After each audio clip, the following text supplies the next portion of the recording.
Okay, so I originally filmed an intro to this video and I messed up.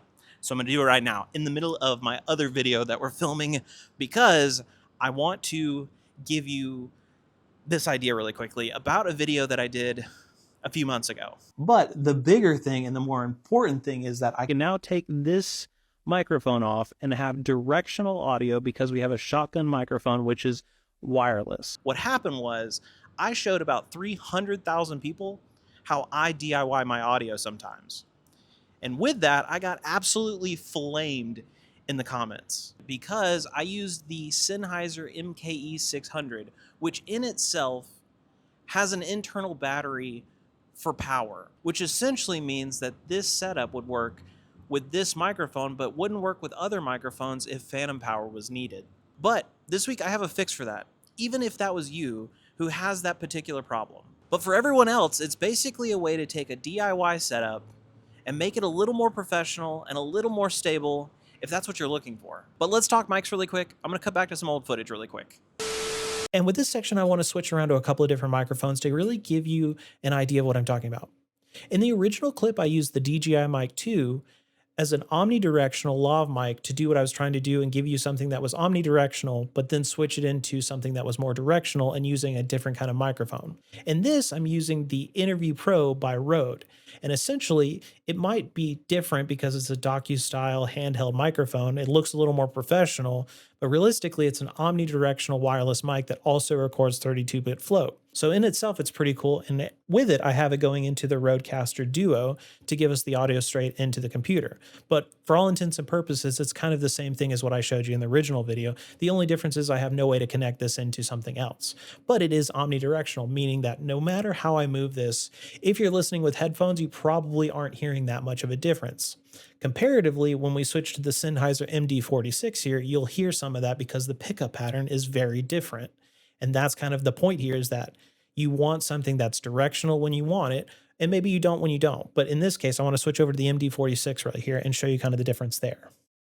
Now, this is a dynamic cardioid style microphone, meaning that it too, like the Interview Pro, does not need phantom power. It is getting its power through the XLR, but it doesn't need phantom power like some other condenser microphones. So in this case, as I drift, you'll kind of notice that you'll hear that comparatively to when I had it with the omnidirectional. You can definitely hear that there is some loss because what it's wanting to do is capture what's in front of it. So obviously, if you have someone who has good mic presence, you'll notice that they're absolutely probably some of the best microphones for that because it's going to capture the speaker and not so much of something like the venue noise or maybe some street noise or whatever the case may be if you're in a loud area. Now, for me specifically, again, this is the MD46 XLR into the Rodecaster Duo to give us our pipeline, and therefore it has to be hardlined. And the whole point of the video was to show you that you could make things like this wireless. But the problem was that certain microphones, it wouldn't allow you to do that because it needed phantom power. And realistically, I wanted to show you the ability to have real choice when you were picking something like this. If you wanted to do the DIY set, the whole point was not just about phantom power, but it was about having choice. So I wanted to show you what I found that'll give you actual mic choice and fix some of this situation. Let me show you to you really quick. This is the Sennheiser EW-DP SKP. Now with this, it's really cool. This is a module meant to give you either the ability to transmit your wireless audio from your microphone or internally record to an SD card in the back. Now with this, you can record 32-bit float in itself, which is really sick. But if you think about it, the idea here is that I have it on a boom arm, not attached to any sort of cords. And the idea is that you obviously wouldn't want to see your boom arm, but for what we're doing here, I want you to see it. Because if you think about it, the idea was to show you the difference between an omnidirectional microphone and something that is significantly more directional, like a shotgun microphone.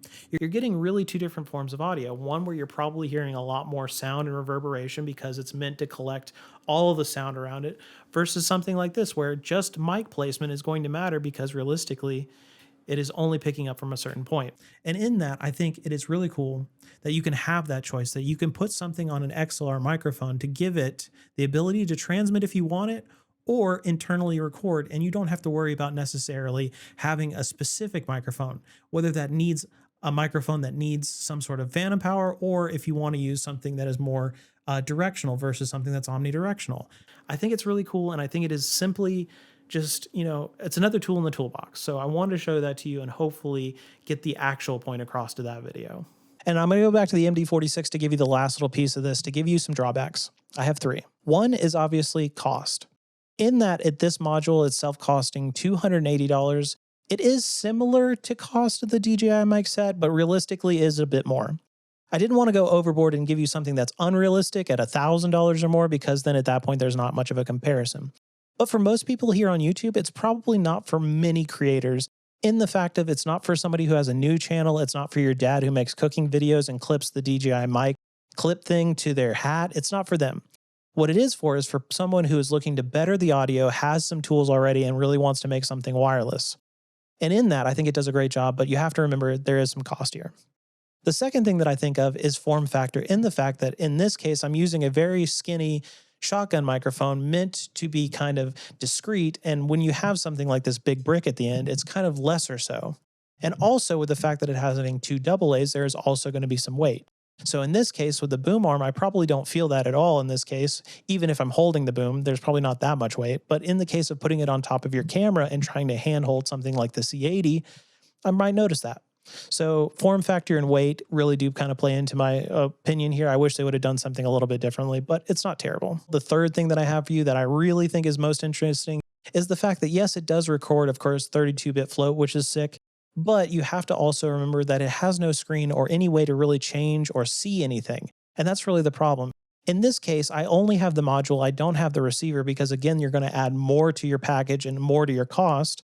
So I wanted to go just by using the module, which in itself is great. You can record to that SD card and pull the SD and get your audio. But what also you have to do, and you have to remember, is that you can't see your levels. You can't really modify anything when you're in the field. So realistically, you're just kind of shooting and hoping with that kind of situation, which isn't the best in a lot of ways.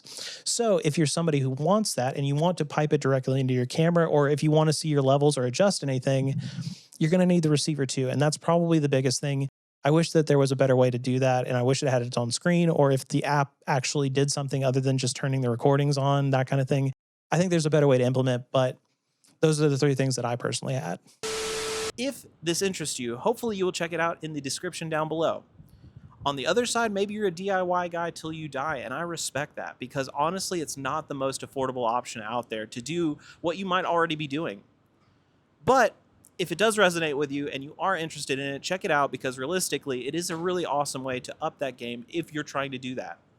And also, while you're down in the description, don't forget to check out the usual links for Instagram, TikTok, and Twitter.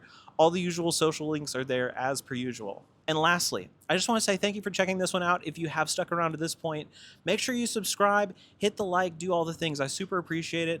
I will see you guys as per usual, as always, in the next one. Peace.